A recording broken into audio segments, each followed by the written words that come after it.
Hey, congrats to Jermall Charlo in his comeback fight. Gave a very strong performance last night.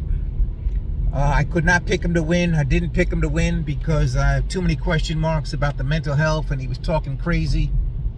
So I picked against him, but was rooting for him nevertheless. And he came through big time. The beat the crap out of the guy. Basically, crushed him like a jelly bean. He was showing some signs of ring rust in the first few rounds, but by the fourth round, he had settled into himself and he fought very composed, very measured, picking his shots. He was very good at splitting Benavidez's offense, splitting his timing. What I mean by that, he would see Benavidez getting ready to fire a shot, and then he would fire the shot and then beat him to the punch. So that was good. On Benavidez's part, I think he's a lot of work when it comes to boxing IQ, because he fought just a really stupid fight. He was not listening to his corner. Even his father was telling him, look, you got to move your upper body, bend at the waist. He wasn't doing that. He was just trying to block, and so that wasn't working too well. So then if that's not working, at least go to your legs, man. Move your legs. Play with the distance a little bit.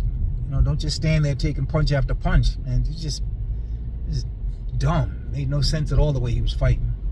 So that was a wrap. Jermall Charlo crushed him like a jelly bean. So now from here, where does Jermall Charlo go from here? Well, I think he should take 2 more tune-up fights against guys that are actually in his division, not a smaller man moving up. But this was an excellent choice of opponent, for a comeback fight. I always like, 3 tune-ups when you're coming back from a long layoff like that, 2.5, 3 years. If Ali had 3 tune-up fights before Frazier would have been, a forgotten relic in boxing history. But Ali only took 2 tune-up fights and, wasn't really ready. And you could see that psychologically he felt that because he wasn't dancing in the first fight. He didn't dance at all. He stood relatively stationary. So if he gets a couple of tune-up fights, and then he could go after a guy like a Caleb Plant or Demetrius Andre if he still wants to, hang around and go for another payday. And then after that, he could go for either a Canelo or a Benavidez. And before he had this hiatus, before he went out on this sabbatical, I said he was the only one that could beat Canelo. So now he has to get back to that boxing form, and Benavidez is on the scene now, and Benavidez will also be a good opponent for Canelo. Give Canelo a run for his money.